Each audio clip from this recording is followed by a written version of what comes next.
Pasok ka. Push the door. Gusto mo dito na kumain or what? Bahay na lang or what? Ayun, masarap yung ano nila. Yummy. Yummy. Soma. May menu kayo, sir? Okay. Ay, salamat po. Nakadudata, tiyo, may electric pan, oh.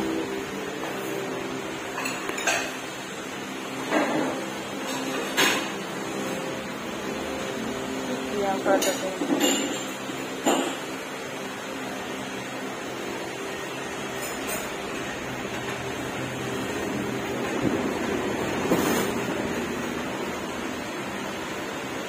Rice topping sa ate, oh. Lechon kawali rice.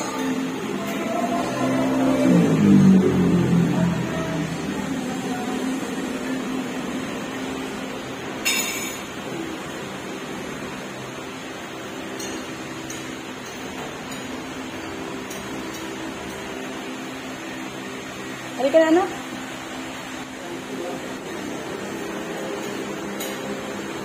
Fried chicken.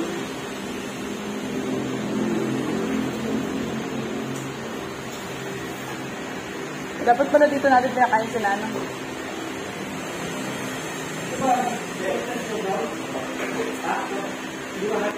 Kakasundo ko lang kay Sasha.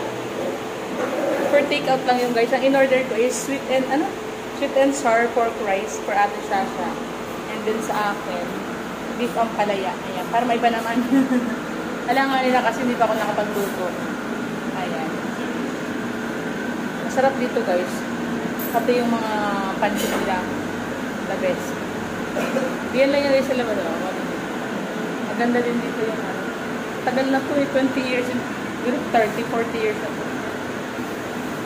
Sambo last lang yung ano.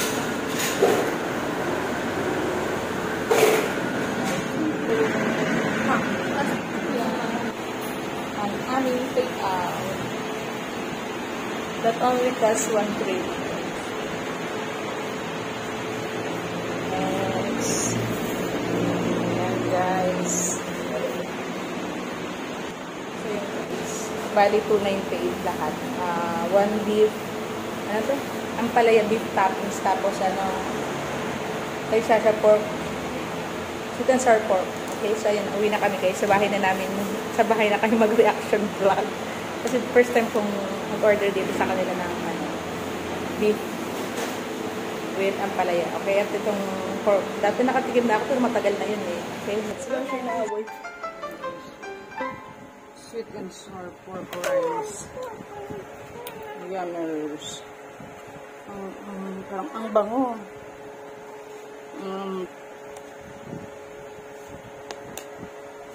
Yan, looks so yummy. Ampalaya with beef. Okay, so kakain na tayo guys. Let's go. Let's go. Sarap ng amoy guys. Oh. Beef ampalaya. Oh. Wow, ang init.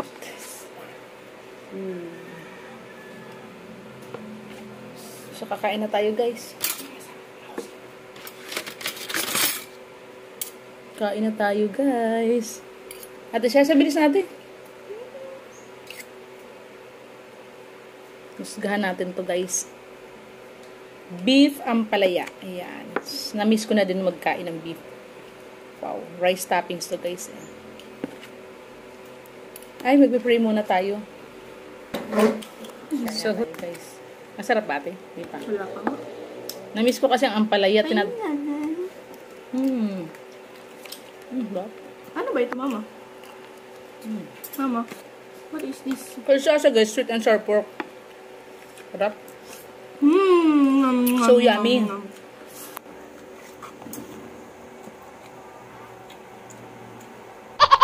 Ang nakataas na ito.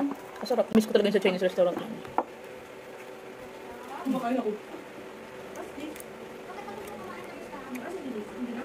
Daming gulay.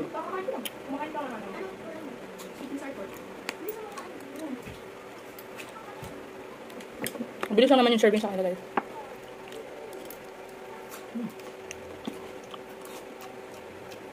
Parang ito ba? Mama, Mm. parang ito. Pag doon nakakain sa kanila guys, ano to, rice toppings, nakapatong yung ulam sa kanin. I-mix mo natin ganyan natin. Ayoko. Rice toppings kasi yan eh. Pag doon ka kakain, pag doon ka sa kanila kakain, nakapatong yung ulam.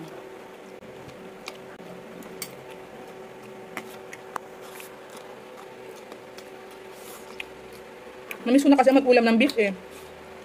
Hindi ako magaling magluto ng beef. Dapat ibang magluto.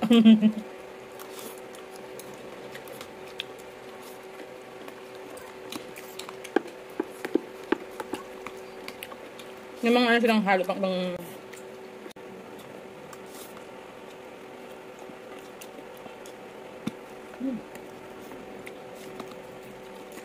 Late na kasi guys, hindi ako nakapagluto. Bilulutuin ko sana daing na bangus ka ano, fried rice. Kaso, kailangan na. Mamayang gabi na lang.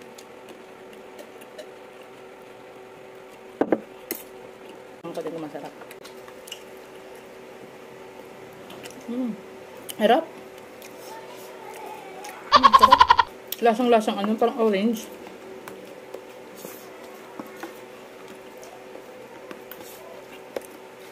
Tamang-tama sa bata yung sweet and sour pork rice. Maganda dito sa amin guys kasi maraming mga restaurant yan sa labas. Talagang mga matatagal ng restaurant, mga Chinese restaurant.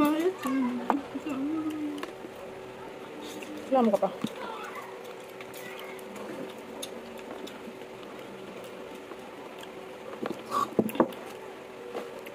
Okay.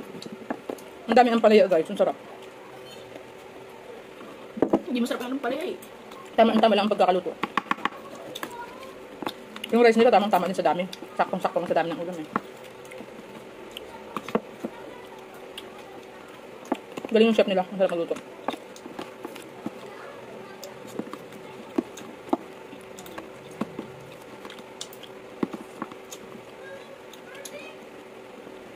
Hindi siya po saan Jollibee kasi sabi ko, umay na tayo sa fried chicken. May pa fried chicken nga din ako dyan.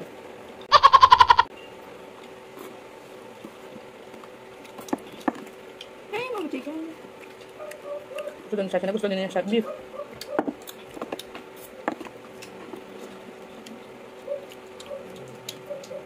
Perfect.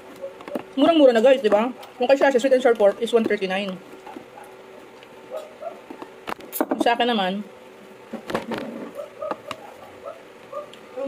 ano, hindi pinay.